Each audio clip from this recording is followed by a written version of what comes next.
Well, I hope it works this time. I was irritated the last time. It's 5:36 in the afternoon. It is July 26, 2022, Tuesday. Weaver, John C. Roseman, California. You're zombie out here. Regarding sleep deprivation and emotional issues and everything else. What's going on, guys? Well, dealing with the internet again. Trying to understand what the hell is going on. Tony Dow is being picked on again once more for dying, but not dying, and it's personally upsetting him and his wife. He may be gravely ill at this point over here, but there's been no word that he has been sent to the ultimate paradise. Except they keep changing the news left and right on the internet, not to mention on the news, so I don't know if he's still alive or not. But he's reportedly not dead, despite earlier statements from representatives. And they're passing this information out throughout the country at this point. How does that grab you? So for right now, until we hear otherwise, he's still alive. However, David Warner is dead. Paul Savino is dead. And those two gentlemen will be missed. They will be. Now, getting on with other things in life. I came across an article in the briefs. It's about how when people are notified when other people are dead, passed on, and they are of family or of a different kin of sorts, how sometimes the information is not passed off enough or in time, and nobody or hardly ever anybody hears about it. And when they do hear about it, it's usually rumor or anything else happening. Or, try this one. When you are notified about it, are you going to be contacting the griever, letting them know how you feel, if there's anything else that you could do at this point? Because if there isn't, and you haven't, you're going to be showing up at the funeral and then saying your words. It's kind of a little bit. See, I can't deal with that. I can't deal with that. I mean, if you couldn't even tell the person in living, I mean, how much you cared about this person, or you didn't care about the person, or give them about your thoughts, at least it would have gone out, and you would have been honest about it. But saying it afterwards, it just doesn't work. Or even this, when you don't even say anything about it, you don't even acknowledge it, and yet you are close to that person who just lost a loved one. This pisses me off even further. This pisses me off even further because I've been reading it a lot on here, and I understand the feelings. I do. I understand it when so-called friends and family do not contact you after you just lost a loved one. I also speak from my own personal experience, and besides, when I'm doing these things, it's from my own personal observations and experience and what I've gone through and currently going through. But nobody cares. Very few actually try. They try. A relative out in Georgia, in a state right now, it's frying its ass off. But at least they don't have any major forest fires happening, unlike California. On one side of it, and the other side of the state, it's like, well, who cares if he still lives or dies? We're just counting down until maybe we can get the stuff from him. They don't even bother to talk to me at all. Not even. Not even finding out if I'm still alive or not, or if they're going to be coming over or not, or if they actually care about anything or not. No, they don't. They just living their own lives and dealing with their own things, and It doesn't matter if I'm still grieving or not.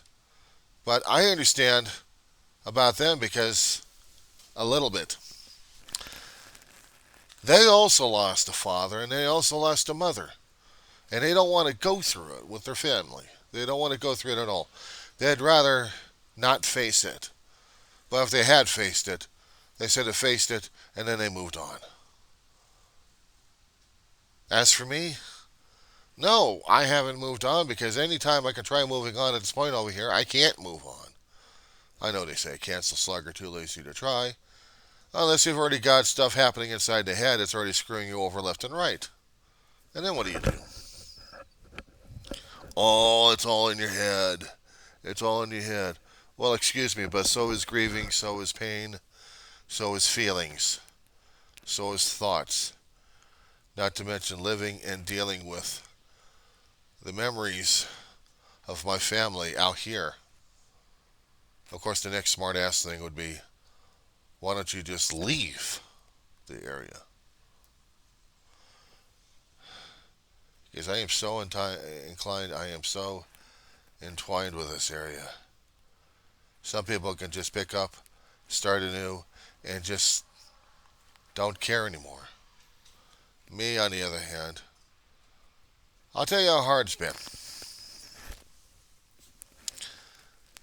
I lived in an apartment complex in Lancaster, California, which is in the Antelope Valley. Montecito Apartments. Number 39, I think, or 37, something like that. Bottom floor. Handicap unit.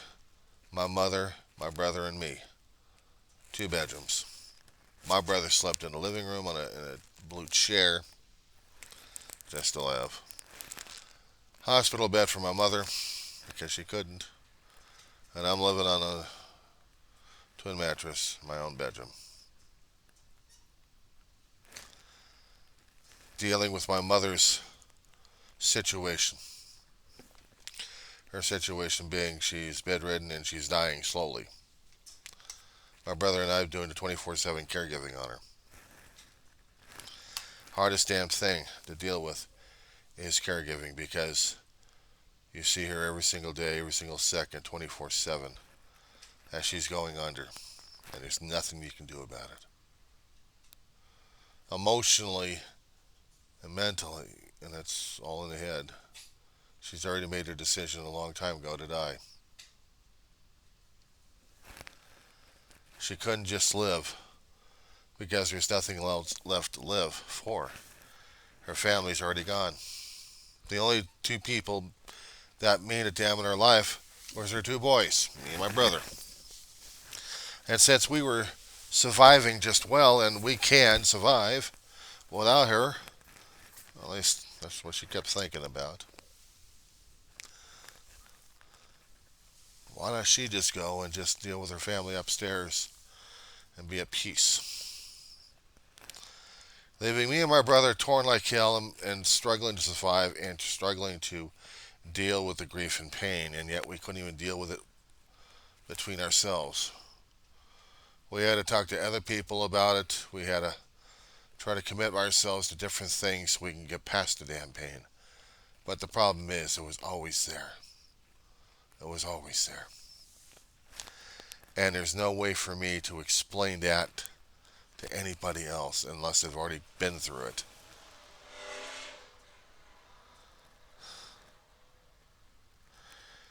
When she died, we were getting in the process of eviction. But I will tell you, if we did not, if we were not going to be, we still would have had to leave anyway.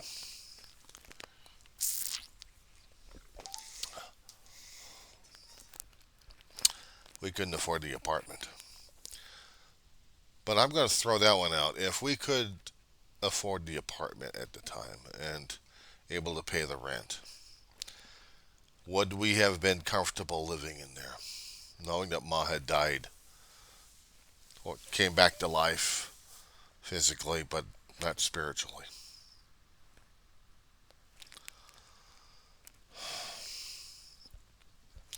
We had to deal with we had to deal with it. And what drove me crazy is waking up weeks after, not sure if I felt their presence or not, but felt sick to my stomach. I felt sick to my stomach because I lost someone who'd been with me all my life, and I just could not deal with it. I couldn't. I couldn't deal with it.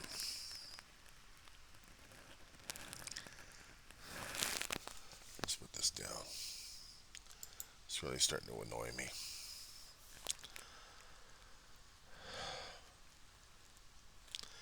It's one thing to hear the ghosts keep talking about in the middle of the night, whether or not she needed food or not. Sometimes I woke up, and I'm like, all right, Mom, I'm coming, and she's not there.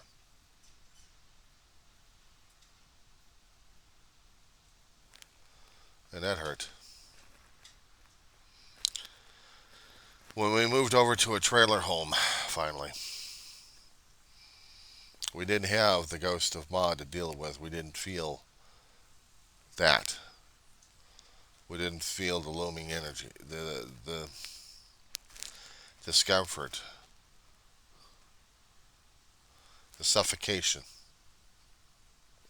the emotional baggage. Now we were seeing the rest of the stuff in the physical baggages that we had to deal with, but not the mental health baggage. The hardest damn thing to do is to look at yourself and seeing yourself in the mirror and being torn apart left and right. Well, my brother and I lost the trailer home, got homeless, and through help got this apartment, have a roof over the head. And then it was my brother's turn to have this health go downhill.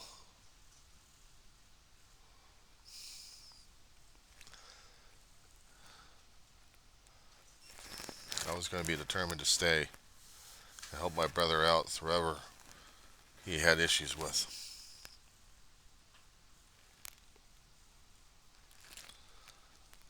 But he's already gone now. It's it's been 2000, since 2018. Ma died in 2013. And this place in Roseman I haven't left yet. Not because I haven't found a place yet, but I'm not looking.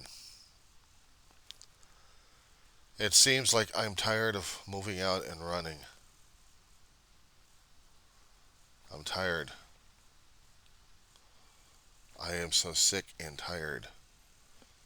This particular summer, it's gotten worse and worse with the emotions left and right. It's put me through a lot of depressional stages that I've never experienced in my whole entire life. How many days do I go through crying my eyeballs out, missing my family? And then being depressed about the whole damn thing and not able to take care of myself basically. You know, like taking out the garbage, doing the dishes, taking out your dog so you'd be able to have her do the mess outside instead of inside and trying to clean that damn thing up and it's a mess.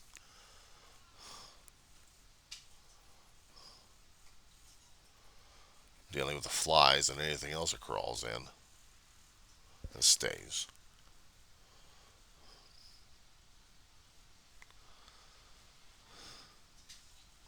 COVID didn't help me much either with the grieving. Being a college student at the same time, taking two at a time till my brother died, and then after that I'd take it one at a time. Because I couldn't focus on anything else but one class at a time. Now I'm trying to do it for two classes at a time. Because I want to see if I can stretch myself to do this without breaking down, without trying to kill myself in the process. I'm trying to look forward at this point over here, trying to get past the grief and the pain because I know there are triggers out there. I see families. I see sometimes people hugging each other, well, sometimes yelling at each other and trying to scream and yell and trying to kill each other. But when I see people trying to give affection, a simple bear hug, a brotherly hug,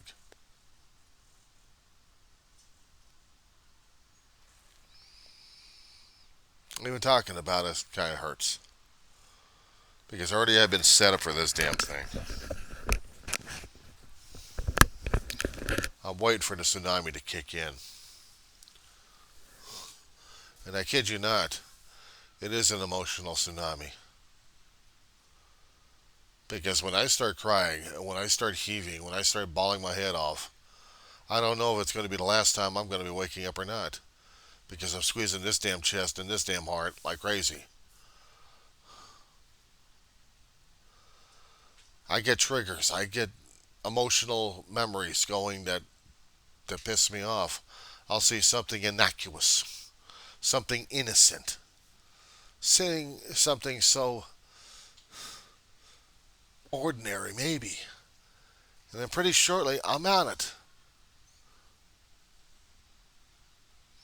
A constant picture of my family or pictures of my family surround me.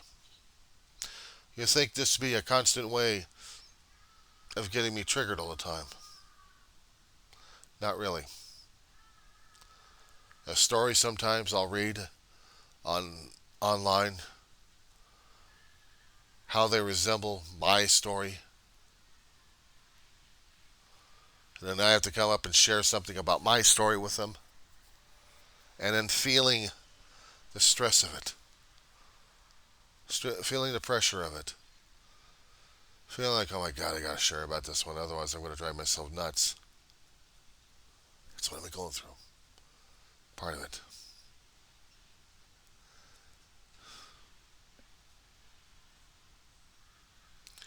It hurts like crazy sometimes because when I look at my family,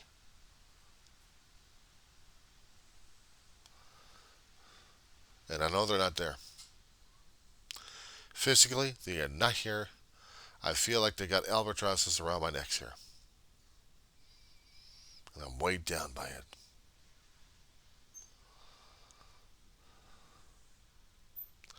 And I can't seem to get off my dead ass to get past what I need to get past in order to take care of myself.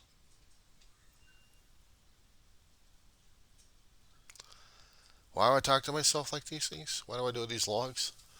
Why do I do these videos? They're supposedly trying to get it off my chest. They're supposed to be helping me in a way where I can actually cope. I can actually look in the mirror and feel like I'm actually a worthy human being instead of a piece of shit. I'll watch other shows, I'll watch other cartoons, and somehow, one way or another, something will trigger me. And then when I see something so innocent, so warm, so tenderhearted, I can't stop it. I can't hold back.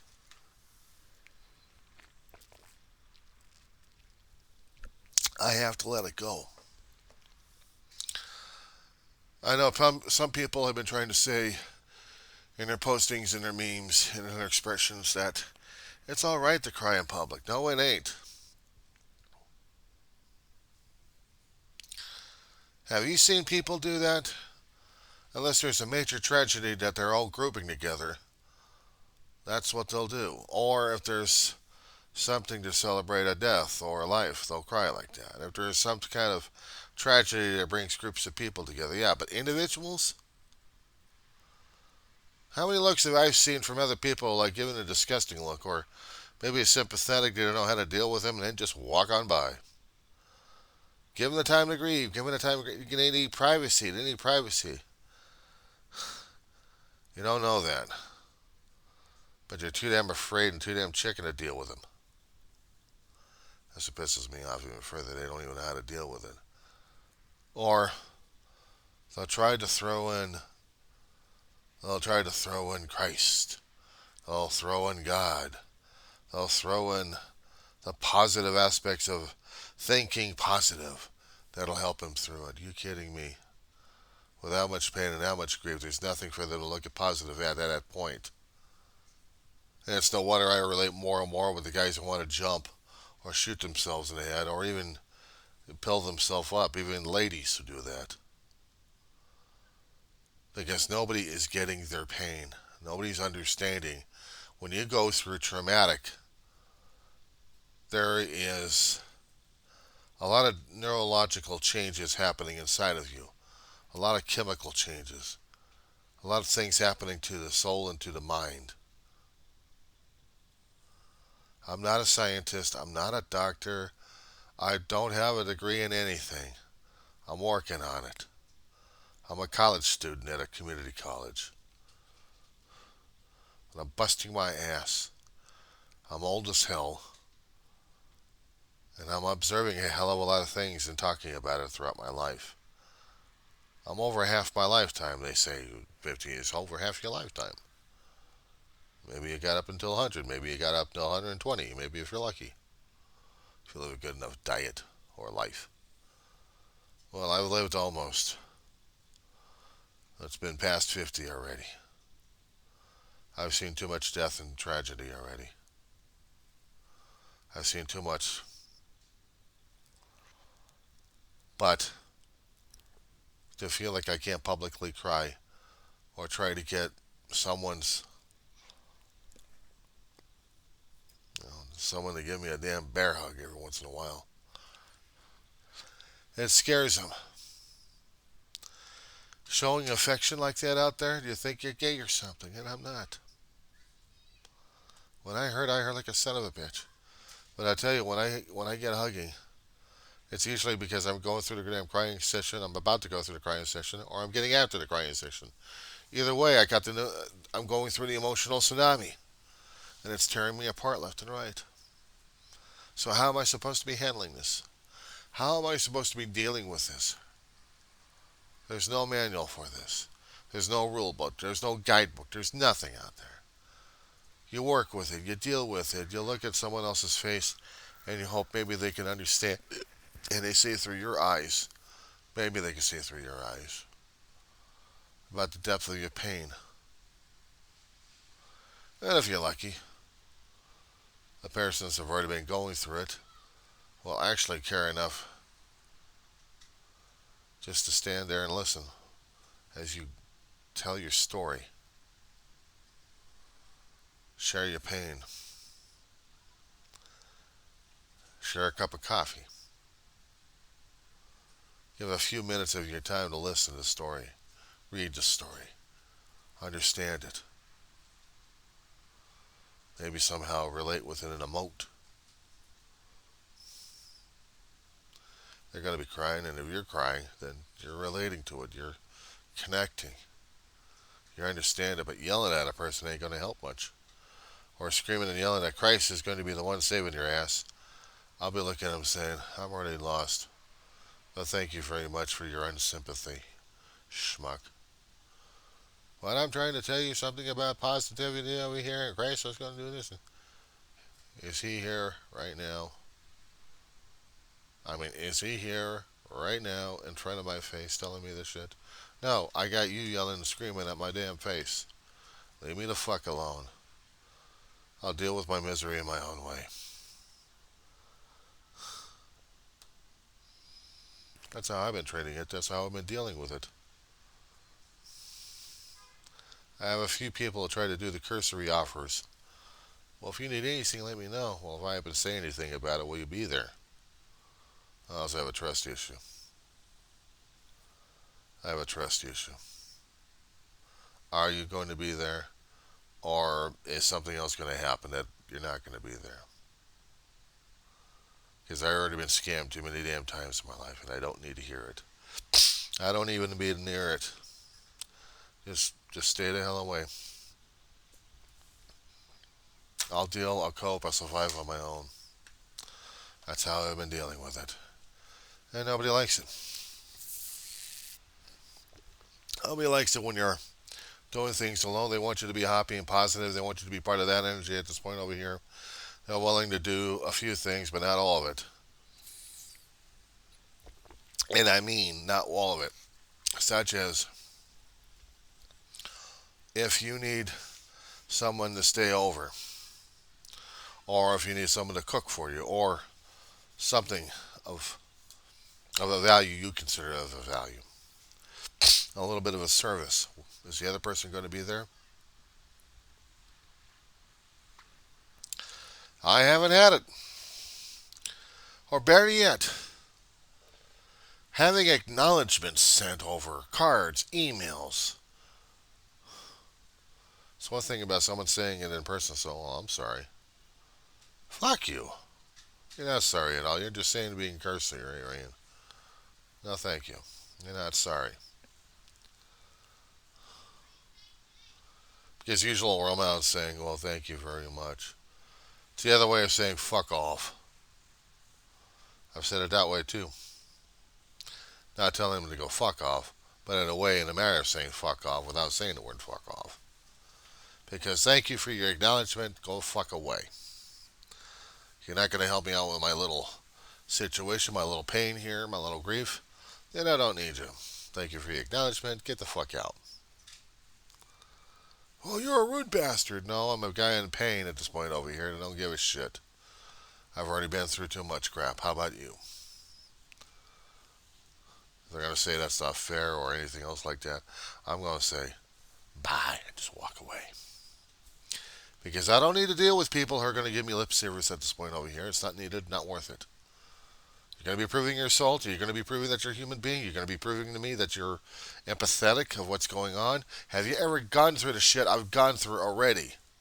How many people have you lost and you've actually emoted over throughout your lifetime and felt healthy about it?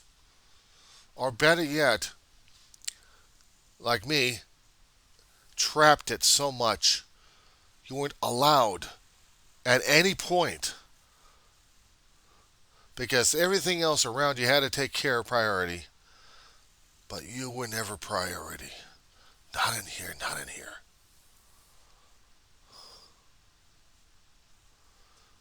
Unless you're going to be stealing a few minutes in your own bedroom and crying on your own damn bed, maybe, just maybe somebody will come in and give you a back rub or just try to hug you.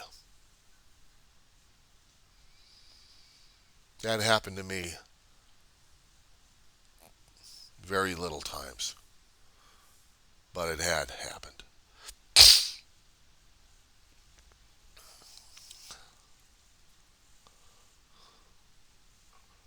When I lost people as a young kid, lost a favorite aunt, and this was at my 12th birthday. I found out on the eve, actually in the morning after my 12th birthday, I lost my aunt in the middle of the night. She died on my birthday, and then made the next day worth hell. And then everything else became a blur.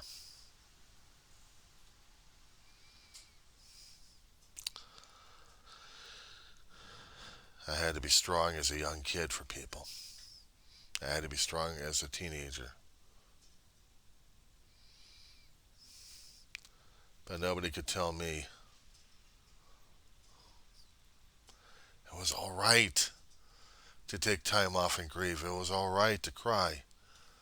I couldn't do that. I was going through school. I had to go through school. I had to go through this stuff. But they didn't have any grieving time at school. You had to continue with your damn education. Then you're out as an adult. And you hadn't lost anybody just yet. So maybe you heard about an uncle.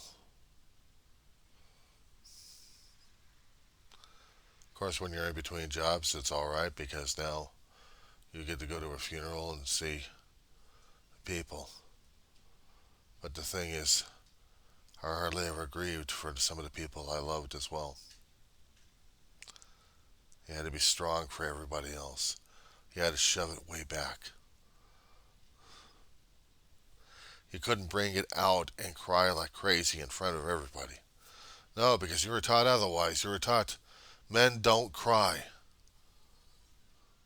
And if they do cry, they don't cry. We're unemotional robots.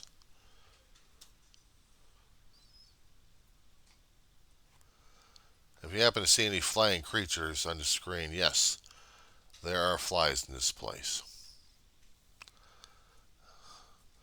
I am not the lord of the flies. They're just freeloaders, that's all.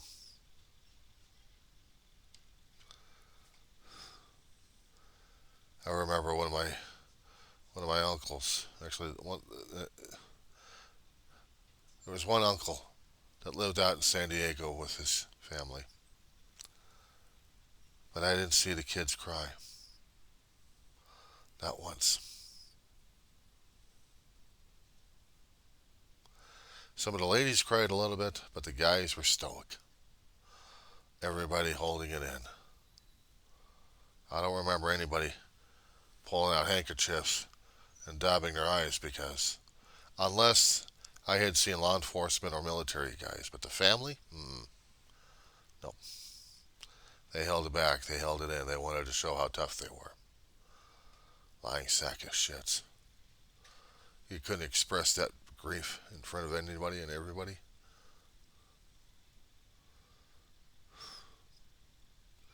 I guess people will be asking me how come I haven't done a service for my mother or my brother. My mother and my brother have been through too many damn services left and right. My brother decided right after Ma's death we were going to be doing a living memorial. We were not going to be doing any gatherings because he couldn't deal with it. He had seen too much of it. He had been through too much of it. And so had I. There's not one good word to say to another person. Except maybe to let the eyes communicate. But even then, when you have to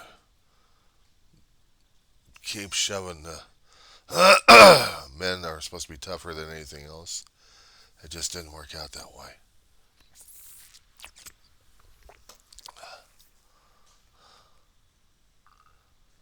Even if the guy meant something to me, I'd probably put a little tear or two.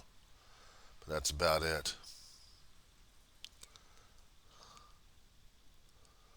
But as for actual out bawling when you're pleading,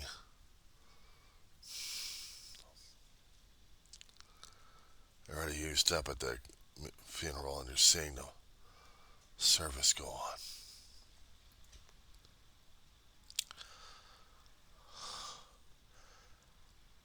I'm not quite sure if I'm going to have a service for David or Ma, but if it was,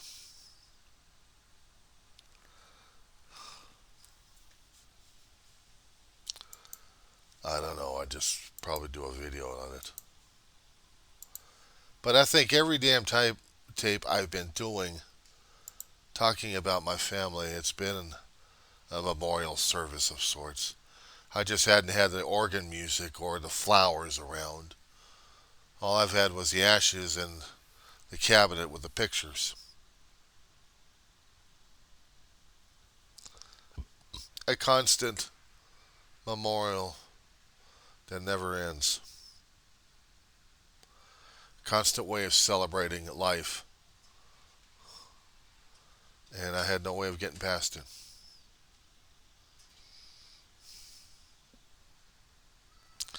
I got no way of getting past this damn shit. It's still there.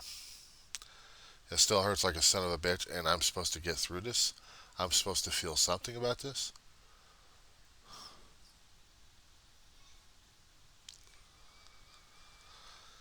A friend of mine who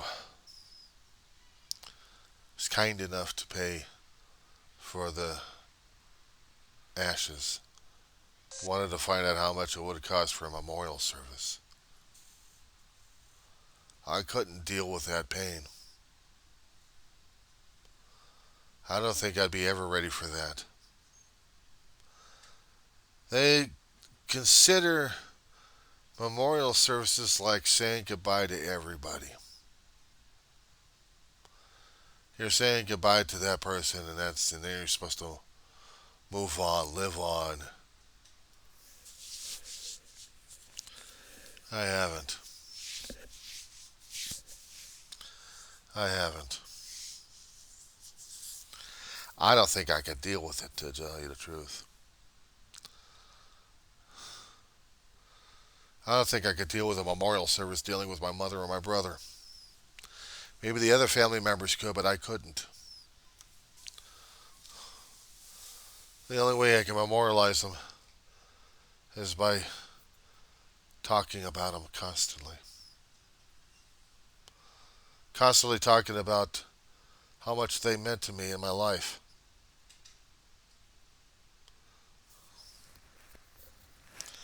Two videos I did, one on Ma, one on David, showing family pictures left and right. I showed the one about Ma to David.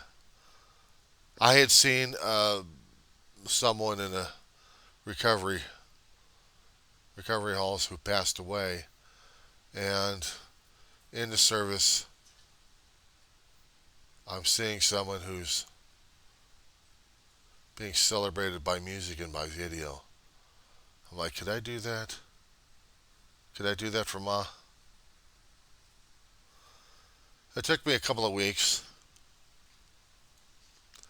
and I did it. I had to focus on getting it right. And then afterwards, after I played it, I damn near threw up. After I had finished it, after I thought I had everything else done on it, I wanted to throw up because I could not deal with the music that I associated it with because it mattered. It mattered to how my mother lived, how she lived, what she lived by. It fit her like a glove. I will never listen to another Bette Midler song, Wind Beneath My Wings. I will never listen to it again. When I showed that to my brother, he said it was perfect. Don't ever show it to me ever again. He didn't want to deal with it ever again because he couldn't fathom it. He was number one son. He couldn't deal with the pain and the loss. He couldn't shoulder it. He tried. He thought he found love online and almost scammed his ass out to death, and me too. Something for him to hide because he didn't have Ma to deal with.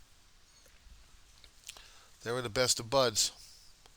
I wish I was the best of buds, but I was always felt like I was the baby. I probably still am. But I was the baby with the bad hard ticker. I was Johnny on the spot for her.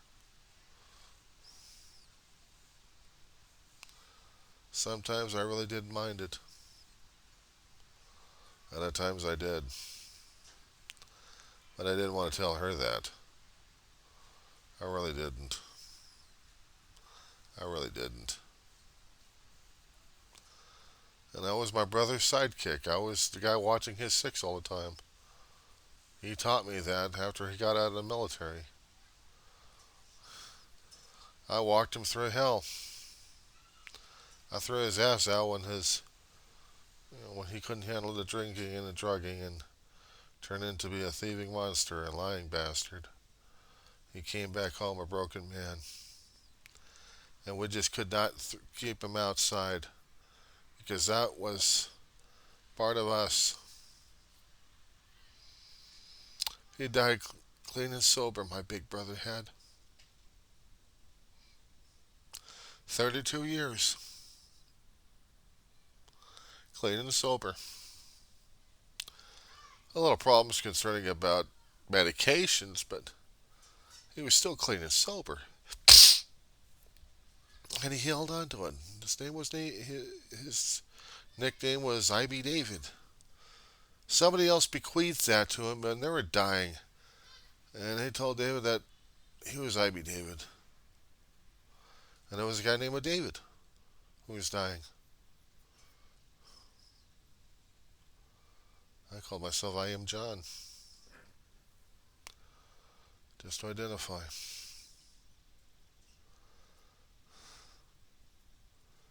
And yes, I do miss the son of a bitch.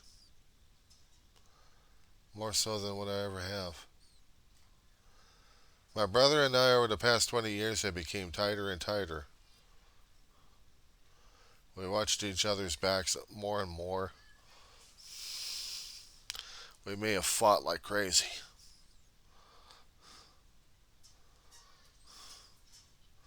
But this was one guy you could have counted on. This was one guy you could have counted on.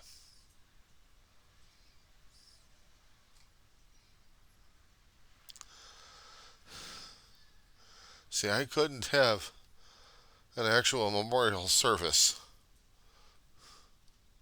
I wouldn't know, and I couldn't handle it. I couldn't handle it because I did not know how to do it. I'm not talking about forms and process and procedures and stuff like that. What I'm talking about is how to emotionally process it all.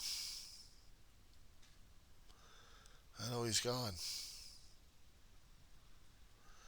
He's gone forever in this life, in this mortal plane. His body's already ashes. It was Maz. Phoenix is no more.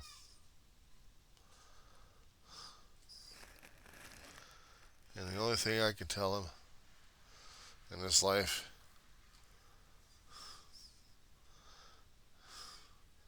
only my heart could tell him that. But the problem is, I've got half a heart left because the other half had been taken away by both of them.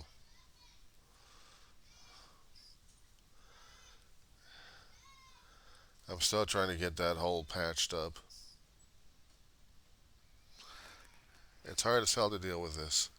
It's hard as hell to talk about this in a video. It's hard to even face it or acknowledge.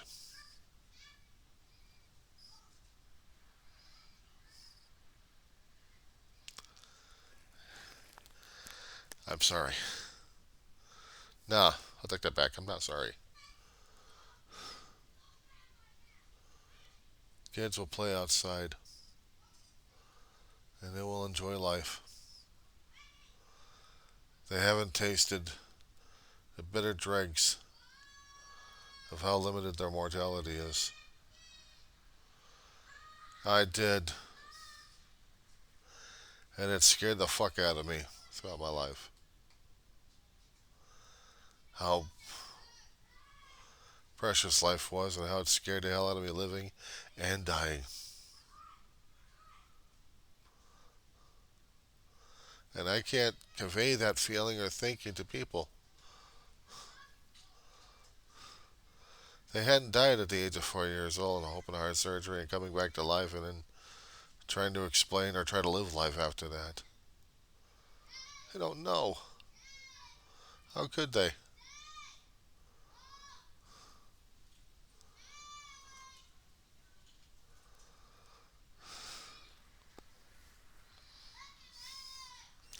I know I've been triggered. I was triggered a long while ago.